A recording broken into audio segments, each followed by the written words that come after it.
no es solamente lo que está dentro de la persona, pero también la situación en la que colocamos a la persona. La idea de eliminar las tentaciones. Y para los cristianos, que somos la mayoría aquí, Cristo lo dijo. Una de las cosas importantes es eliminar las tentaciones. La única vez que Cristo dijo que fuera mejor ponerle una piedra de molino en el cuello y tirarlo al mar, o sea, literalmente matar a alguien, es cuando va a tentar a otro. Obviamente no estaba diciéndolo literalmente, pero era para llamarnos nuestra atención al punto que tentar en forma negligente es malo, y estamos siendo negligentes ahora mismo con nuestro gobierno, en la forma que lo estructuramos. Creamos demasiadas tentaciones, demasiados... Tiene un mensaje para Panamá. Vamos a por tu cielo con el triple de vuelos y horarios a Bogotá. Además, volamos directo a El Salvador para conectarte con Centroamérica. Compra en avianca.com. Estamos de vuelta con nuestra segunda parte de Menú Ejecutivo de Ancon. Nos acompaña hoy físicamente el arquitecto Miguel Herroz. Nos ha estado acompañando Miguel desde la distancia a través de las reuniones virtuales, porque vives y trabajas en Houston, pero has estado en Panamá estos días porque la semana pasada se estuvo presentando un libro, el que hemos estado aquí desarrollando poco a poco, que es Estructuras para crear justicia, vanguardias del diseño constitucional, que es un nombre que lo aplicas en tu carrera, ¿no? Al ser arquitecto, ¿no? Pero que muy bien, déjame decirte que los expositores, que incluso aquí pusimos una parte, expresaron su asombro al tener en sus manos un producto que ellos, en palabras de algunos que rescato, muy bien mencionaron. Viniendo de un arquitecto, no necesitamos ser abogados para abordar el tema. Y es verdad. Y lo interesante del tema constitucional es que la parte legal realmente es pequeña. Tiene, especialmente el constitucionalismo americano, tiene mucho más que ver con las ciencias sociales, la parte de psicología social, juego de game theories, y cómo uno aplica diferentes herramientas no sociales, estructurales, de donde tú sitúas a la persona para que actúe de una manera u otra. No basado en lo que la ley dice, sino en la situación en que se encuentra la persona. Okay. Es una manera totalmente diferente de ver el problema. Nos enfocamos en la corrupción en Panamá y el mal gobierno, en cómo las personas actúan basado, puede ser de dos cosas. Si es corrupción, siempre es que hay una tentación. Puede ser en eliminar la tentación, que es lo que hacen los americanos, o encontrar a alguien que sea inmune a la tentación. Y nos ha ido muy mal en eso. Entonces, no es que no sea bueno tener personas con altos valores cívicos y morales que pongan el interés de otros sobre su propio amor, pero no es lo usual. Es mejor hacer como hacen los americanos. Bien que eso exista, pero por si acaso vamos a ver cómo eliminamos esas piedras de tropiezo. Y es verdad cómo lo ven ellos. Ellos lo ven como negligencia. Si tenemos una piedra en la que todos están pegando y se caen, a un punto, si nosotros somos los que pusimos la piedra ahí y vemos que una vez y de nuevo las personas caen, resbalan sobre ella o se tropiezan, es nuestro deber quitar esa piedra. Claro. Eso es eliminar los conflictos de intereses o las tentaciones. ¿Cómo se hace esto? Y fue súper interesante que todos cuadraron en lo mismo, que en Panamá no teníamos un trabajo que hablaba de cómo se hace eso. Regularmente escuchamos, cuando se habla de materia constitucional en el país, cómo se aborda ese proceso que en Panamá se ha ido, digamos, puliendo, ¿no? Y que ha sido de destacar en toda la región. No obstante, fuera de ese modelo que conocemos, que ha sido para nuestro, quizás el tradicional, no ha habido una manera distinta de abordarlo como lo que ahora se presenta. Y es bien difícil. He estado años yo trabajando en esto y hablo con mis amistades, con personas que me topo por la calle, y explicarle esta otra forma de ver el problema y solucionarlo no es, para mí ya es obvio, pero para ellos no es obvio. Tienen un tipo de resistencia contra la idea de que no es solamente lo que está dentro de la persona, pero también la situación en la que colocamos a la persona. La idea de eliminar las tentaciones. Y para los cristianos, que somos la mayoría aquí, Cristo lo dijo. Una de las cosas importantes es eliminar, eliminar las tentaciones. La única vez que Cristo dijo que fuera mejor ponerle una piedra de molino en el cuello y tirarlo al mar, o sea, literalmente matar a alguien, es cuando va a tentar a otro. Obviamente no estaba diciéndolo literalmente, pero era para llamarnos nuestra atención al punto que tentar en forma negligente es malo. Y estamos siendo negligentes ahora mismo con nuestro gobierno, en la forma que lo estructuramos. Creamos demasiadas tentaciones, demasiados conflictos de intereses que hacen que personas normales, igual a nosotros, caigan en mal. Y hablemos un poco acerca de lo que tú también señalas en el artículo de opinión publicado ayer en La Estrella de Panamá, donde hablas un poco de la tentación, precisamente, ¿no? En que el sistema, como está estructurado, te obliga a que debes ser fuerte ante la tentación. O sea, puesto de otra forma, criticamos mucho el tema de la corrupción y decimos sí, que los políticos son corruptos, X o Y son corruptos, y la respuesta lógica inmediatamente es, bueno, pongamos políticos que no sean corruptos. La pregunta aquí, Miguel, y que bien lo has planteado, ¿cómo nos aseguramos de que la persona que estamos escogiendo no sea corrupta? Y no es posible. No es posible. Entonces, ¿cuál sería otra solución? Entonces, asegúrate de que el sistema tome en cuenta que las personas son corruptas y no dependas de su comportamiento, sino de hacer valer, el hecho de que vamos a fracasar. Entonces, elimina todo tipo de... Exactamente. El punto no es si lo están haciendo bien porque son buenos, lo están haciendo bien porque lo has creado un incentivo.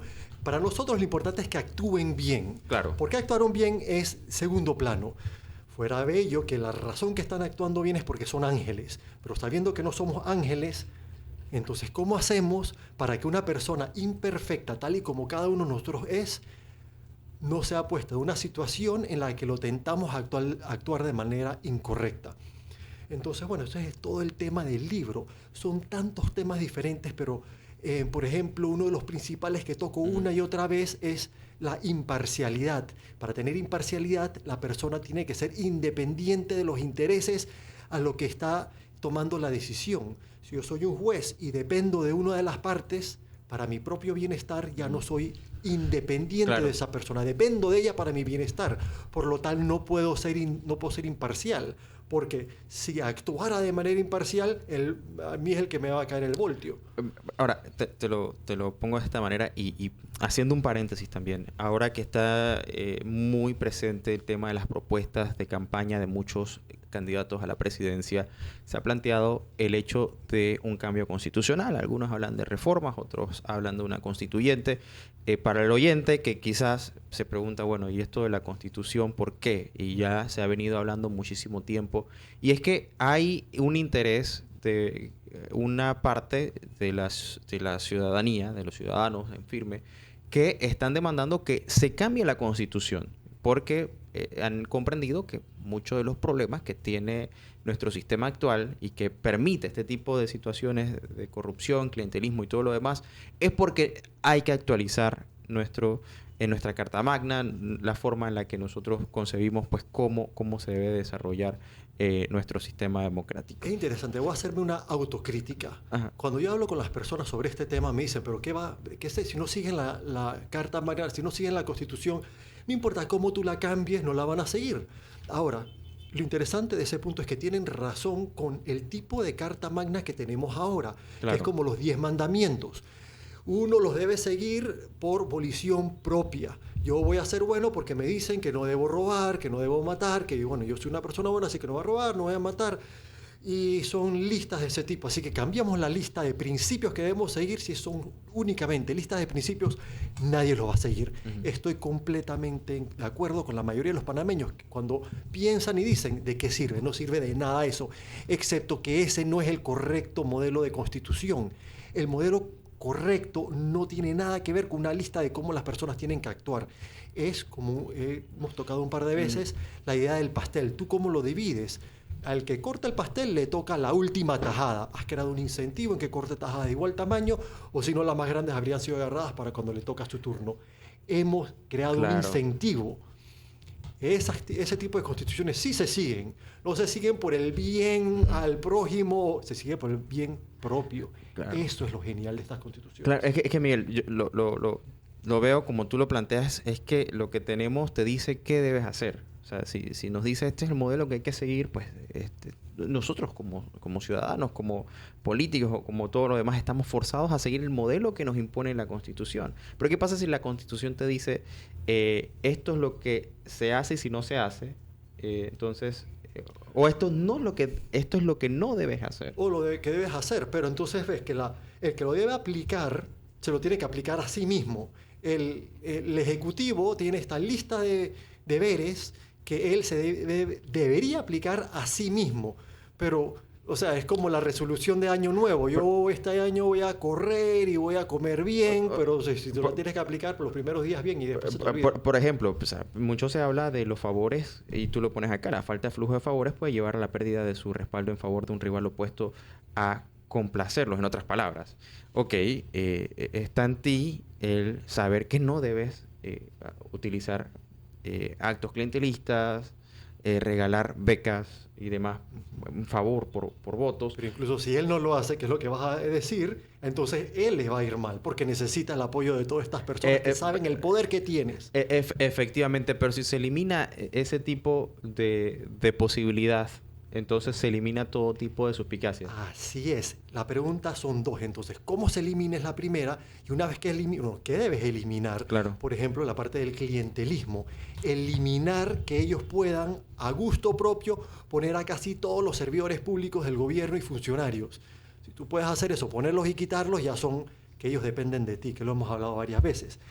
Y sí, digamos, una vez que se eliminan estos problemas que tenemos estructurales, se elimina el clientelismo. Los políticos pierden su capacidad de favorecer a sus colaboradores directamente. Al hacer eso, ya no tienen con qué intercambiar.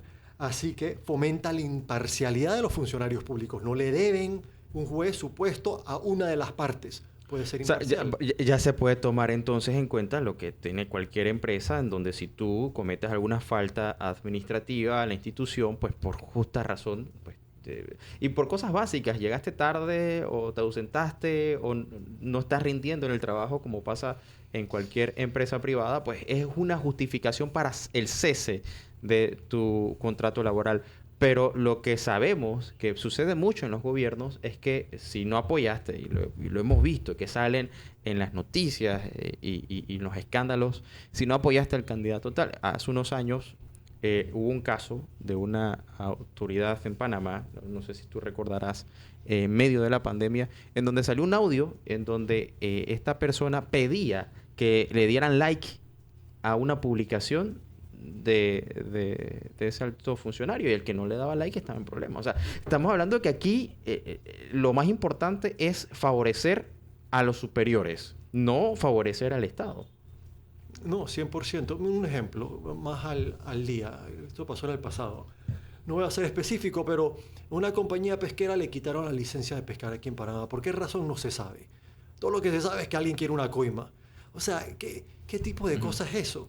Y tienen que ir a juicio, no sé, que eso va a ser interminable. Perderían la compañía. Tienen que arreglarse de una manera.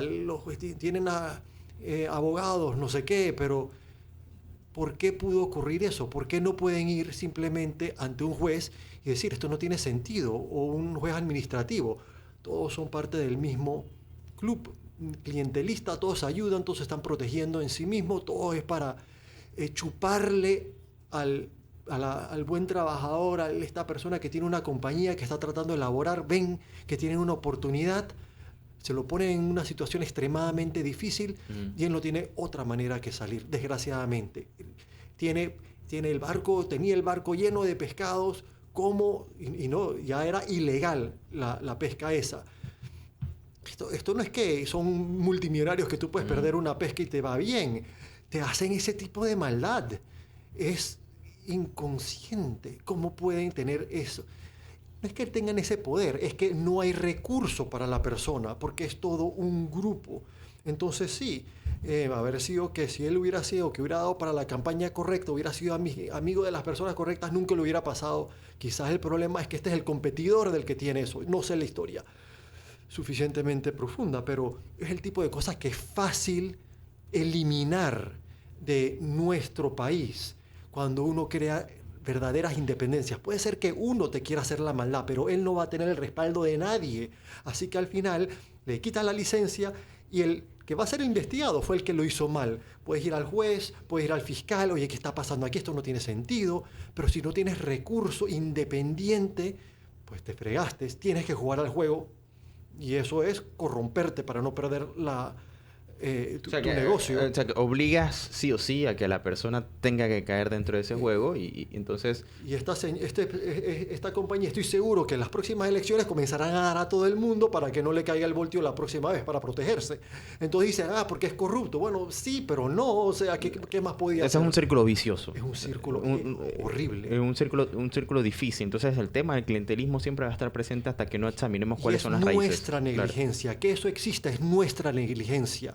No es la negligencia de los que están metidos en eso, es nuestra por no estar eliminando los conflictos de intereses. Vemos una piedra en el camino en el que todo el mundo se tropieza, bueno, ni modo, pues existirá, que se den cuenta, que salten arriba de ella, pero vemos que la gente cae y se sigue cayendo y ya, eliminémosla. Por eso es tan importante este tema, por eso es tan importante el libro que era lo que estaban diciendo los comentaristas. Diego Valadez, que vino de México, estuvo el magistrado Escofri, estuvo Jorge Llanareas, Iris Díaz, todos diciendo lo mismo. Si vamos a hablar de la Constitución, tarde o temprano tenemos que, si queremos crear una buena Constitución, no simplemente cambiarla para no cambiar nada, tenemos que abordar estos temas. Y cada uno de estos temas ha sido ya vivido y solucionado en los Estados Unidos. No es nada nuevo. No es que estos problemas son latinoamericanos y es algo que tenemos que inventar acá. Fueron los mismos problemas de conflictos de intereses y actuaban igual allá. Nada más que a través de 230 años han solucionado estos. No es que no exista la corrupción, pero han logrado aminorar los conflictos de intereses a un nivel que funciona muchísimo mejor, como nos gustaría a nosotros que funcionara. Y ellos seguirán arreglando los problemas que salen. Pero ya podemos saltarnos 230 años de tratar de solucionar las cosas. Y ni siquiera estamos en el camino correcto ahora mismo. Todavía estamos tratando de ver cómo hacer una carreta mejor. O sea, ya vamos a avanzar al Tesla, motor eléctrico, como están haciendo los chinos con los carros. Claro, que estamos hablando de que es un tipo de tecnología, la materia constitucional, que nos permite estar a tono con la realidad actual. Y en el caso del libro que nosotros abordamos aquí cada miércoles, en donde ponemos en perspectiva esa tecnología que aplicaron los estadounidenses, que muy bien han sabido llevar su democracia a lo largo de todos estos años, y que muy bien también lo que hicieron los países latinoamericanos, pero como lo dijimos en algún momento, Miguel, tomamos otro camino. Y aquí quizás parte de las diferencias son esas que tú abordabas, ¿no? En gran parte. Por ejemplo, el Missouri System. ¿Cómo se escogen los jueces en la mayoría de los estados de Estados Unidos? Es un sistema que fue creado en Missouri en los años 40. ¿Cómo se eligen? Tenían el mismo problema que tenemos acá. Cuando el gobernador ponía a los jueces, terminaba siendo extremadamente corrupto. Tenían a los jueces menores que eran elegidos democráticamente, pero incluso eso tenía sus propios problemas. Así que han hecho un sistema, que he hablado un poquito antes, de comisiones civiles escogidas por agrupaciones civiles, los miembros de estas comisiones, que entonces hacen, sirven, ven quién quiere ser juez, le hacen exámenes y después hacen listas de los mejores 3 nombres, y esos son los que se los pasan al presidente, gobernador en Texas, y de ahí lo escogen. Pero ya son 3 personas extremadamente imparciales, no dependen de nadie, extremadamente conocedoras de los temas, y terminas con mérito. Y son varias comisiones, no es una solamente. Una es la principal, que escoge el sistema de mérito. Después el otro son los que ellos ven, los que ya han hecho los exámenes. Entonces hacen los interviews y ven de 9 personas cuáles son los 3 mejores, y esos son los que se los mandan. Son diferentes grupos y al final terminas con los jueces que tienen allá, que son los jueces que quisiéramos tener nosotros. Y no es que son diferentes personas, pueden ser las mismas personas, pero si han llegado al puesto y lo mantienen de manera distinta, ya funciona mucho mejor. Pueden ser las mismas personas puestas en una situación diferente. Para llegar tuviste que estudiar, quizás aquí todos estudiaron, pero allá es estudiar, aquí es a quien conoces, aquí es como tú, cuando viene el caso equivocado, como tú, equivocado para el juez, como tú, ¿cómo es que se dice? Riges sobre el caso, a quien favoreces, y ya vas formando diferentes acciones en uno y en el otro, porque en uno hay imparcialidad y en el otro no. Ahora, esto es mucho más común en el ejecutivo, que digamos que en el judicial. En los tres, pero definitivamente ejecutivo es el más principal. En donde más se ve mayores problemas. Sí, en donde habría que ver también cuáles son esas falencias que tiene nuestro sistema que favorece al ejecutivo en cuestiones de nombramientos y si efectivamente estamos hablando de eficiencia, porque una de las cosas que tantos gremios como el empresarial y otros más han expresado es el carácter de eficiencia en la administración pública. No hay administración pública eficiente. Aquí no sabemos si realmente se están cumpliendo objetivos. O sea, y hay casos, pero muy puntuales de repente que se pueden destacar, pero no son todos los casos. Aquí, al final, el trabajar en el gobierno para muchos es más de un favor que de un tema de querer cumplir con el Estado. 100%. Es interesante, digamos, el ejecutivo plural, que es la forma que solucionan ellos grandes problemas de conflictos de intereses. No es un ejecutivo, sino eligen democráticamente a los principales, al procurador, al contralor, al secretario de Estado, obviamente al presidente y vicepresidente. También tienen un sistema de mérito completamente independiente del poder fáctico gubernamental, que es el que de nuevo, adentro del Ejecutivo, manda la lista de nombres de donde se escoge a cada uno de los servidores públicos, excepto quizás a los principales de las agencias, a los ministros, por ejemplo, eso sí los pone el presidente, o allá sería el gobernador. El legislativo, aquí el legislativo no está dividido para eliminar conflictos de intereses. Allá los legislativos, el órgano legislativo tiende a estar dividido en 5 diferentes organismos. Los 2 principales, que es la Cámara Baja y la Cámara Alta, pero también tienen la de elecciones, que es bien parecido a lo de Panamá, que tienen el órgano, el Tribunal Electoral, pero no solamente tienen el Tribunal Electoral, también tienen otra agencia que es la que hace las divisiones para las votaciones de los diputados, porque no es que los diputados se van a dibujar sus propias áreas de voto, porque si no se protegen sus propias el famoso gerrymandering. Gerrymandering, que yo voy a decidir quién va a votar por mí. Y bueno, obviamente, entonces, y por eso vemos que los del Chorrillo siempre ganan ciertas personas.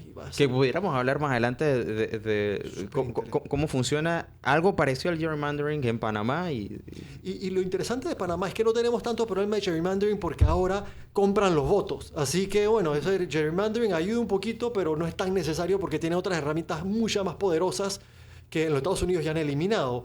Y en los estados, el gerrymandering lo han eliminado en muchos de los estados. Donde no han aplicado estas herramientas, todavía existe gerrymandering. Y ahí se ve, uno puede hacer la diferenciación entre donde la han aplicado y donde no la han aplicado. Y este estudio que yo he hecho se hace obvio porque uno ve las diferencias. Son 50 estados y tienen diferentes herramientas y tú ves dónde estas herramientas funcionan siempre bien, estas medio y las de no tienen nada, horrible. Sí, Miguel, al final, y ya lo poco que nos queda, no es que haya gente buena y que haya gente mala. No es que acá es que somos un país de corruptos, ¿no? No, a lo mejor es el mismo sistema. El ser humano nació con ese gen que lo lleva a caer ante las tentaciones. Pensar en sí mismo al principio. Sí, por supuesto. Literalmente en sí mismo Una en cuestión 10 años. Sí mismo hoy tras eso. Sí, una cuestión también de supervivencia. O sea, y sobre todo cuando muchos están en situaciones comprometedoras, lo último que van a hacer es reconocerlo. Entonces, no se trata de justificar al que es tentado o al que cae en la tentación. Y nuestro sistema ha dado frutos. Tenemos personas buenas en Claro, nuestro sistema. por supuesto, porque hay No es gente que buena, no, gente buena. Pero bien poquitos comparado al que podríamos tener. Efectivamente, que en el escenario ideal, cualquier modelo constitucional en una democracia es buena. O sea, porque todos buscaríamos al final que se primara sobre ese bien común. Pero se puede mejorar mucho Pero más. se puede mejorar, por supuesto. Y al final vemos que tenemos un país que es de los más desiguales y tú te preguntas, ¿por qué? Y hoy lo decía... en lo económico y la justicia. Somos desiguales en justicia también. Claro, efectivamente. En justicia, en lo económico, en la calidad de educación. Y algo que decía un analista hoy dentro de la Agenda País que me llamó mucho la atención es que él mencionaba que él se preguntaba cómo en el país de América Latina, en donde hemos tenido mayor crecimiento económico, se han ampliado las desigualdades. O sea, que no combina. O sea, y es digno de analizar. Pero, Miguel, una en punto. Nos quedamos sin tiempo. Gracias, Miguel. Qué gusto tenerte en persona acá con nosotros. Ojalá pueda regresarte más a menudo. Sí, porque la verdad que es diferente. La interacción me gusta mucho más. Totalmente. Y bueno, si así Dios lo dispone, estaríamos el próximo miércoles. Bueno, ya sería la distancia. 100%. Cuenta conmigo. Gracias a todos por acompañarnos. Esto ha sido Menú Ejecutivo. Gracias a Rach. Nosotros nos vamos. Usted se queda porque viene La Cancha con Miguel Ángel Cuadra. Hoy es 7 de febrero del 2024 y más temprano se estuvo realizando la Agenda País, en donde se abordó el último de los foros de 5 que la Cámara de Comercio e Industrias y Agricultura de Panamá pone a disposición para elaborar un documento que se va a estar entregando próximamente a todos los candidatos a la presidencia para el siguiente quinquenio, arrancando este año 2024 hasta el 2029, abordando, por supuesto, que aquellos puntos prioritarios. De eso vamos a estar hablando dentro de poco. Déjeme recordarle que nos escucha a través de nuestras frecuencias en todo el país, 92.1 FM para Panamá, Bocas del Toro, Chiriquí. Estamos también a través de la 92.3 en provincias centrales, 102.7 en Colón, 100.3 en Darién, por supuesto que en vivo a través de radioancon.com. Así nos puede ubicar y escuchar en Radio Ancon. Iniciamos con informaciones, por supuesto, se acercan los carnavales y también se emitió algunas de las agendas para las actividades que se van a estar desarrollando. Por supuesto, aquellos que no salgan para el interior del país y se queden en la ciudad de Panamá, hay algunas opciones. Y la Autoridad del Turismo de Panamá ha anunciado que hay una estrategia que busca atraer a un público internacional, también estimular la actividad económica, sobre todo en el casco antiguo de la ciudad. Uno de los lugares que, por supuesto, son de los más visitados tanto por nacionales y extranjeros. El calendario de actividades culturales de entretenimiento y también actividades recreativas se va a extender tanto en la cinta costera como el casco antiguo, ofreciendo una amplia gama de actividades. El 9, poquito de que inicie ya en firme los carnavales, inicia con la coronación, tarima artística hasta las 4 de la mañana, hora de acceso será desde las 8 de la noche hasta las 12 de la medianoche y se hará la presentación de las cuatro reinas del carnaval.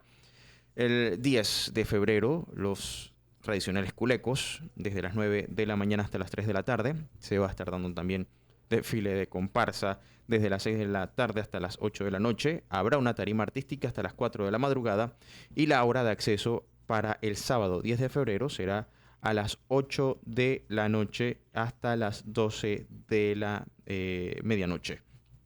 Y también será la presentación de las cuatro reinas. El domingo 11 de febrero también habrá culecos y con la misma hora del día anterior, de 9 a 3 de la tarde, desfile desde las 6 hasta las 8 y la tarima pues también tendrá el mismo horario, lo mismo para el 12 y para el 13 de febrero y el entierro de la sardina tradicional pues a las 12 medianoche. Así está el calendario para aquellos que quieran tener actividades propias de estas festividades del carnaval para la ciudad de Panamá, en la cinta costera. Ahí habrá pues mucho que hacer. Aquellos que no decidan irse hacia el interior, por supuesto que todo el emporio se estará dirigiendo a Chitré, ahí en el Parque Central de Chitré, todo el emporio a Parque Unión. Gracias, Ali Rech, es uno de los que va a estar ahí acompañándolos, ¿no?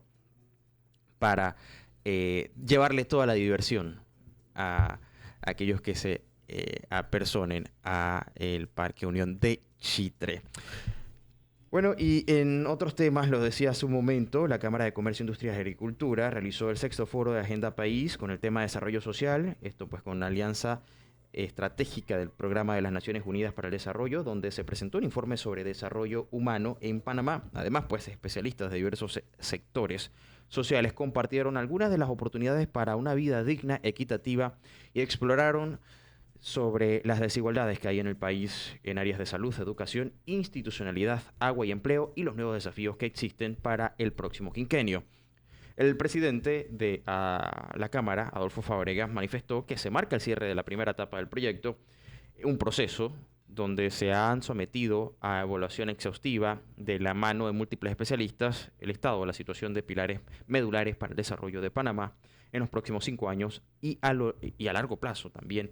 Y son pues estos los puntos de educación, salud y bienestar, institucionalidad, agua y sostenibilidad, al igual que empleo y emprendimiento. Hoy terminó con desarrollo social. Por supuesto que conversamos también con el presidente de la Cámara de Comercio, Industrias y Agricultura de Panamá, Adolfo Fábrega, parte de lo que mencionaba durante esa agenda Foro País, explicando a los medios de qué se trata y cómo culmina todo este proceso con este último de los foros que aborda el tema de desarrollo social. Así que, Reich, ahí nos pones las declaraciones del presidente de la Cámara de Comercio, Industrias y Agricultura.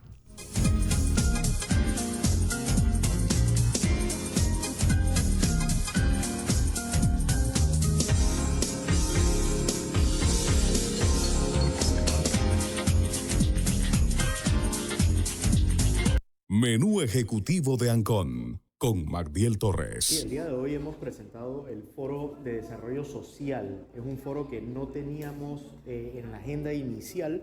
Sin embargo, dada la situación de octubre y noviembre del año pasado, incluso dada la situación de julio del 2022, decidimos hacer este Foro de Desarrollo Social con un enfoque en tratar de entender la causa raíz de esa, digamos, falta de oportunidades e igualmente encontrar esas propuestas y soluciones concretas que se le puedan recomendar a los candidatos presidenciales, quienes muchos están de forma presencial el día de hoy y algunos mandaron a sus equipos de trabajo para recibir estos insumos y poder entonces incluir esas propuestas y soluciones concretas en sus debidos planes de trabajo de forma ideal.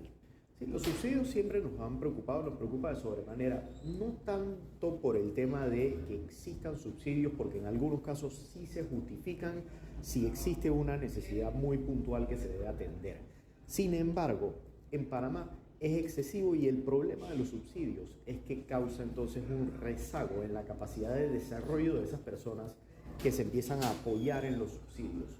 Lo que sí debemos estar impulsando de sobremanera y debemos estar siempre enfocando los subsidios es en la educación y en esa oportunidad que tengan los jóvenes de conseguir empleo digno para tener una productividad a largo plazo. Los subsidios son cortoplacistas, son una solución muy puntual y en muchos casos, peor aún, por un tema electoral. Lo que necesitamos es más bien una solución que le permita a la ciudadanía ser productiva para que tengan un sustento en el largo plazo. Mira, ya los estudios y los números lo han dicho y consideramos que va a ser el caso en la juventud, ese segmento entre 18 y 30 años, va a ser probablemente uno de los factores más decisivos en esta elección. Y no solamente es por el hecho de la participación que tiene esa juventud dentro de nuestra sociedad. Panamá es un país joven en su población, sino además por el hecho de que la juventud cada día se vuelve más partícipe, la juventud cada día tiene más interés en los temas que se están tratando y la juventud tiene interés en participar en el desarrollo de nuestra sociedad. Ahí está como muestra el hecho de que hemos tenido ya una serie de foros y eventos que tenemos aquí en la Cámara. La semana pasada tuvimos un foro con Transparencia Internacional y había una participación importantísima de jóvenes, incluso menos de 25 años. Entonces, eso lo que nos dice es, ya los jóvenes están vigilantes de que su futuro sea debidamente cuidado. Ya los jóvenes están vigilantes de que el presidente sea un debido padre de familia para nuestro país. Entonces, sí, van a ser determinantes en esta elección y esperemos que los candidatos le presten atención a eso. Menú ejecutivo de Ancon con Magdiel Torres. El presidente de la Cámara de Comercio, Industrias y Agricultura, Adolfo Fábrega, refiriéndose ya a este último de los foros, una serie de 6 foros, que es la primera etapa, culmina en la primera etapa de la presentación de distintos pilares que abordan los desafíos que tiene el país, una iniciativa que realiza la Cámara de Comercio, Industrias y Agricultura de Panamá, pero que también invita a diversos sectores de la sociedad civil en general para involucrarse y aportar con esa visión país que ojalá se traduzca también en todo lo que nosotros queremos como país, como nación, para no solamente el próximo quinquenio, sino de ahora en adelante, conociendo todas las coyunturas que atraviesa tanto en temas de institucionalidad, temas de desigualdad, temas de combate a la corrupción, más recientemente, y que también ha tomado muchísima fuerza el tema medioambiental con el cambio climático y el cuidado de nuestros ecosistemas, que sabemos que es sumamente importante para gran parte de la población. Ahora lo que sigue será la presentación formal de esa propuesta, esa hoja de ruta, tomando en cuenta todos estos foros y las experiencias que se pudieron recabar durante este periodo de presentación a los candidatos presidenciales, que ya empezó en firme la campaña. De eso vamos a estar hablando próximamente. Les comento que ya también está con nosotros Miguel Herros. Dentro de poco vamos a tenerlo en la segunda parte del programa para abordar un tema sumamente interesante, como hemos hecho durante varios miércoles desde hace algunos meses, tomando como referencia el libro de Estructuras para crear justicia, vanguardias del diseño constitucional, y las implicaciones que esto tiene, sobre todo tomando en cuenta que muchos de los candidatos presidenciales dentro de sus propuestas han incluido un nuevo diseño constitucional. ¿Pero qué elementos debe tener? Bueno, eso lo vamos a estar viendo dentro de poco, así que no se vaya. Hoy también vamos a abordar un tema con compliance, interesantísimo, poquito, pero vamos a pasar con más informaciones. Entre tanto, tengo que decirles que el Ministerio de Seguridad Pública anunció que 35.000 agentes de los cuerpos de seguridad de emergencia van a participar en el operativo del Carnaval 2024, movilización que va a incluir funcionarios de la Autoridad de Tránsito y Transporte Terrestre, Policía Nacional, Servicio Nacional Aeronaval, Sistema Único de Manejo de Emergencias, Servicio Nacional de Fronteras, el Servicio de Protección Institucional SPI, Servicio Nacional de Migración, Caja de Seguro Social y el Ministerio de Salud. El ministro de Seguridad, Juan Manuel Pino, durante la presentación del operativo resaltó la importancia de la seguridad durante las festividades de carnaval. Se espera también que hay un aumento en el flujo de viajeros hacia el interior del país este año, y el ministro expresó su compromiso de reducir las estadísticas de accidentes y fallecimientos. Además, señaló medidas estrictas de tránsito como el remolque de vehículos cuyos conductores excedan el límite de velocidad establecido. Importante. Esto es sumamente interesante porque sabemos que para el interior del país es uno de los casos más concurrentes en cuanto a infracciones.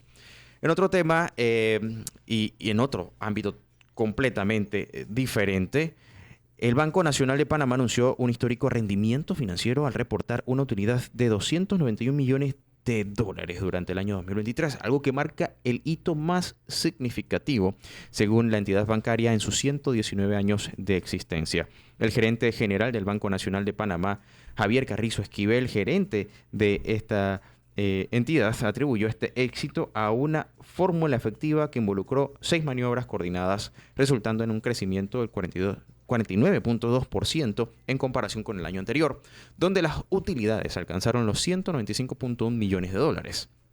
El informe que se divulgó este miércoles destacó que, además de registrar una utilidad sin precedentes, El Banco Nacional de Panamá ha experimentado un notorio aumento en el capital aportado, incrementando el mismo en $350 millones en los últimos 4 años, equivalente a un aumento del 54%. Asimismo, la entidad resaltó un índice de eficiencia operativa del 41.6%, uno de los más bajos en el sistema bancario panameño, superando el promedio del sector que sitúa el mismo en un 51% hasta septiembre del 2023.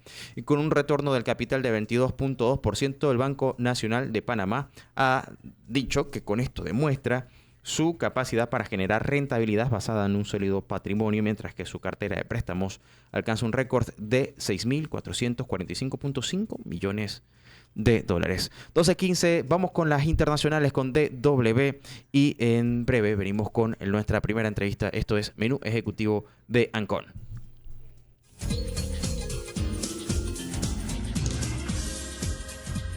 Verano protege tu piel con el nuevo bloqueador solar 90 SFP de Nevada, ideal para playa, piscina y actividades al aire libre. En tu equipaje de carnavales no puede faltar el nuevo bloqueador solar 90 SFP de Nevada. Encuéntralo en almacenes, farmacias y supermercados. Distribuye Inversiones Elim. Y Avianca tiene un mensaje para ti. Vamos por tu cielo con el triple de vuelos y horarios a Bogotá. Además, volamos directo a El Salvador para conectarte con Centroamérica. Compra ya en avianca.com. Esto es Menú Ejecutivo de Ancon. Seguimos con más informaciones, queridos oyentes, de qué pasa en el país. Y después de meses de investigación sobre el presunto abuso sexual en la Asamblea Juvenil, el procurador de la Nación, Javier Caraballo, anunció que los elementos probatorios recopilados no respaldan las denuncias formuladas en redes sociales. La indignación que involucró al Ministerio de Educación y la Asamblea Nacional no pudo corroborar los hechos reportados, y Caraballo destacó que la propia diputada juvenil, tras ser entrevistada, no percibe haber sido víctima de ninguna conducta delictiva. Y aunque el caso aún se encuentra en la Fiscalía de Delitos Sexuales, Caraballo sugiere que los resultados apuntan a la inexistencia de abuso. La ministra de Educación, Maruja Gorday de Villalobos, había señalado anteriormente una investigación administrativa paralela para abordar aspectos logísticos y organizativos en colaboración con la Asamblea Nacional y el Tribunal Electoral. El caso provocó protestas, incluida una marcha de estudiantes al Instituto Tomás Guardia de la Chorrera, que exigían justicia para la menor afectada. Bueno, así termina parte de este capítulo que trajo horrores, producto pues de todo lo que se estuvo ventilando en medios de comunicación y redes sociales por el presunto abuso sexual, que hasta el momento todavía no entendemos la razón por la que las imágenes que corrían en su momento presentaban a esta adolescente de esa forma. Y bueno, toda la especulación. Esto resalta sobre todo el hecho de asegurarse de tener la información correcta antes de difundir información equivocada, y más ahora en tiempos de elecciones. Pero vamos a pasar a otro tema, porque hoy vamos a estar hablando un poco acerca de la lucha contra la defraudación fiscal. La defraudación fiscal está generando problemas graves y lesivos al Tesoro Nacional. ¿Y cómo se lucha en contra de esto? Bueno, nos acompaña nuevamente el abogado Eric Madrid de Vive Compliance para abordar un poco este tema. Licenciado, gracias por acompañarnos una vez más aquí en Menú Ejecutivo de Ancon. ¿Cómo se encuentra?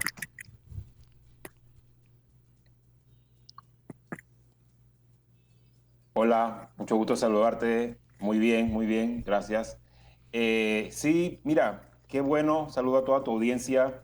Qué bueno que podamos conversar muy cortamente, muy rápidamente, algunos aspectos importantes sobre la defraudación fiscal. Yo creo que lo primero que debemos entender es que lo que aquí en Panamá se llama defraudación fiscal, en otros países, en la mayoría de los países del globo, se llama evasión fiscal.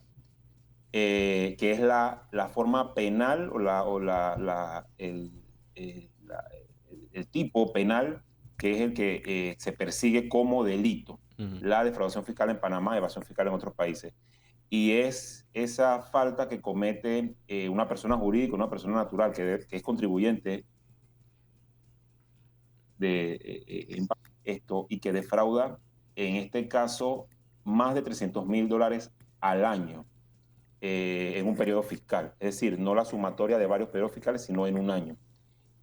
Cuando es menor de un año, disculpen, si es menor de 300.000, esa falta, que esa también podríamos decir defraudación, cuando es menor de 300.000, en ese periodo se considera o se llama evasión fiscal. Entonces nosotros estamos un poquito contra la corriente. Acá la forma administrativa se llama evasión fiscal. Y eso pues tiene unas repercusiones administrativas. Tiene multa, tiene sanciones, pero en el caso de la defraudación fiscal, cuando se persigue la defraudación fiscal, pues hay inclusive, además de algunas sanciones pecuniarias, también la parte penal y cárcel, etcétera. Claro. Y diferentes repercusiones. Y yo quisiera decirte, por ejemplo, ¿por qué es importante que conversemos esto? ¿Por qué cada vez toma más auge y por qué es muy bueno que Panamá esté avanzando, dando pasos muy certeros en sobre esta temática, este problema? Porque la defraudación fiscal es considerado básicamente, es como una forma de corrupción. La corrupción, nada más que la corrupción, pongámoslo en esta perspectiva, y digo corrupción porque estamos muy familiarizados con eso. La semana pasada conversábamos un poco del índice de percepción de la corrupción, donde se identifica que la parte de la justicia es la que está menos valorada, pero el tema básicamente es una forma de corrupción, de defraudación, nada más de una forma inversa. En la corrupción, lo que entra al erario, los corruptos lo van socavando, lo van eliminando. Eso que entró lo malversan, lo usan de forma inapropiada, descontrolada. En la defraudación es lo que no entra al Estado. Entonces, digamos que igual es un dinero, unos recursos que le hace falta a la sociedad.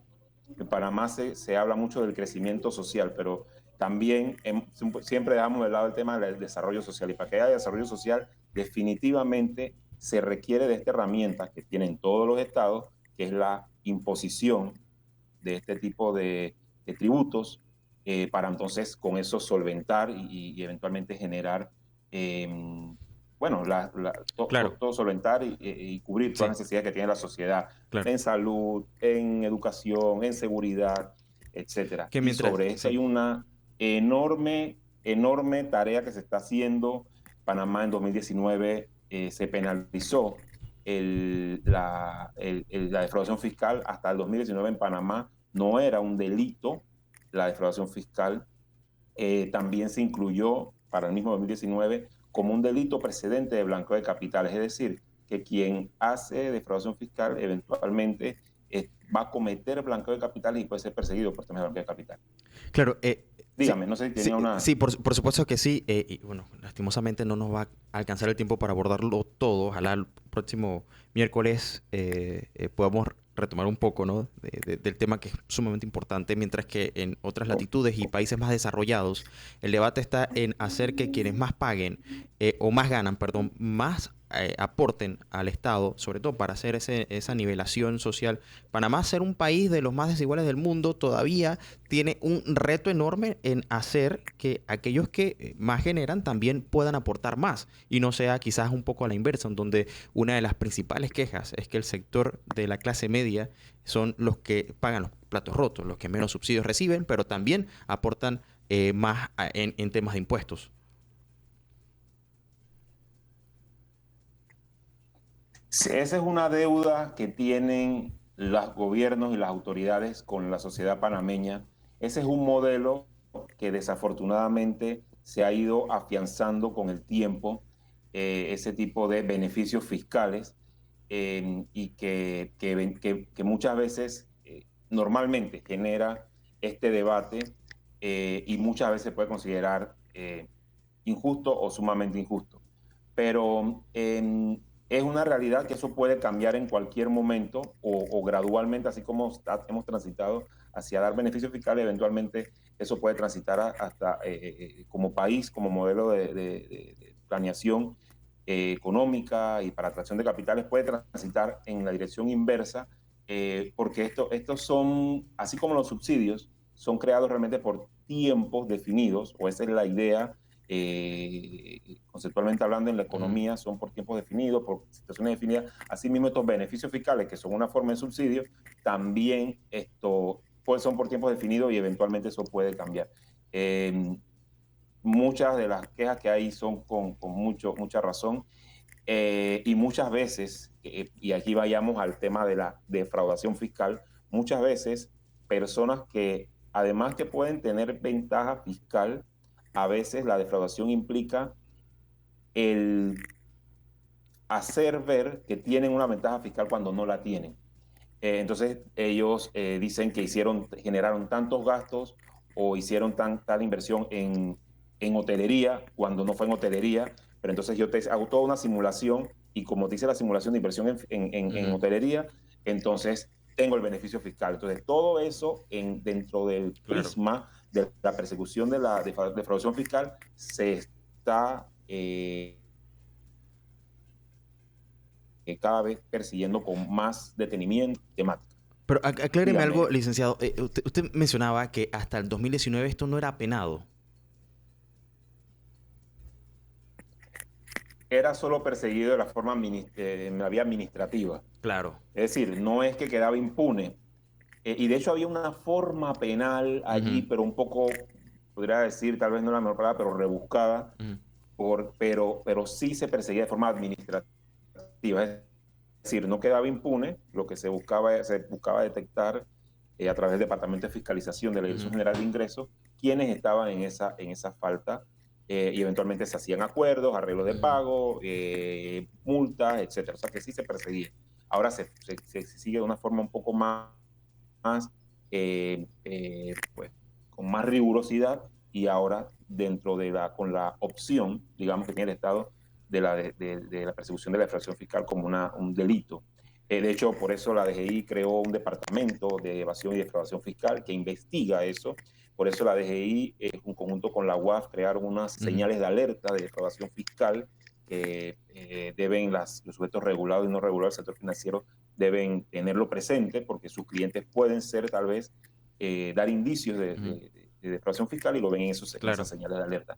Y así, pues, aquí va a haber en Panamá un centro de capacitación y un centro de cooperación. Eventualmente la DGI está avanzando eso con apoyo del IRS, del gobierno americano, y seguramente con el apoyo de otros países, de otras latitudes, para capacitar al personal panameño que está en torno a esta persecución de este crimen, entiéndase jueces, fiscales, policías, reguladores, a la propia DGI, y claro, y compartir información y cooperar con otros países, como en el caso de Colombia, Costa Rica, Chile, etcétera. Estados Unidos también. Así que no, la situación es interesante. Para Panamá es muy positiva. Panamá todavía está en la lista negra, no cooperadores de la OCDE. Ellos todavía nos tienen allí. Ya salimos de Gafi, avanzamos mucho, hemos seguido avanzando y estos son elementos que nos van a ayudar a salir también, por ejemplo, ese tipo de...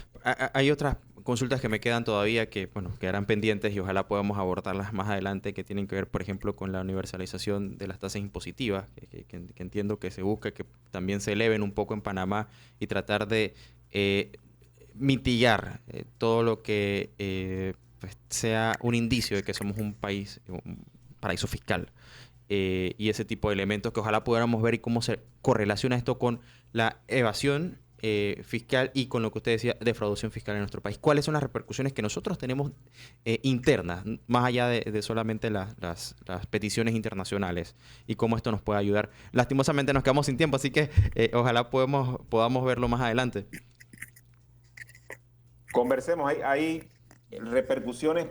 Panamá necesita que todos seamos cumplidores. Debemos acrecentar la cultura del cumplimiento tributario o la cultura tributaria. Hay un trabajo importante que se está haciendo y que se tiene que continuar. Saber que eso se tiene que usar en beneficio, se paga para que se use en beneficio del país, y las autoridades tienen la otra responsabilidad, mucho más grande seguramente, de utilizar esos ingresos que recauda la Dirección General de Ingresos de la forma más eficiente, de la forma más transparente posible. Así que el principal problema es que si no se recauda, no repercute en beneficio para la sociedad. Así que, Magdiel, ¿no? Me gustaría seguir conversando del tema, me avisa, seguimos conversando. Claro que sí. Esto y otros temas. Muchas gracias por tu tiempo, a tu audiencia, muy amables todos. Muchísimas gracias al abogado Eric Madrid desde Vive Compliance Magazine. Vamos a estar pues más adelante hablando impuestos, una cosa que nosotros solemos utilizar mucho esa palabra, de que mis impuestos, pero hay que ir más allá y entender cómo funcionan, para qué sirven y de qué forma se están empleando, quiénes deben pagar y por qué. Bueno, y por supuesto que eso lo vamos a ver más adelante. Así que gracias, nos despedimos, nosotros nos vamos a un cambio. Antes déjeme decirle que este verano protege tu piel con el nuevo bloqueador solar 90 SFP de Nevada, ideal para la playa, piscina y actividades al aire libre. En tu equipaje de carnavales no puede faltar el nuevo bloqueador solar 90 SFP de Nevada. Encuéntralo en almacenes, farmacias y supermercados. Distribuye Inversiones Elim. Nos vamos a cambio, ya regresamos en breve. Ya está con nosotros el arquitecto Miguel Herros. Nos va a acompañar en la siguiente media hora. Así que no se vaya, esto es Menú Ejecutivo.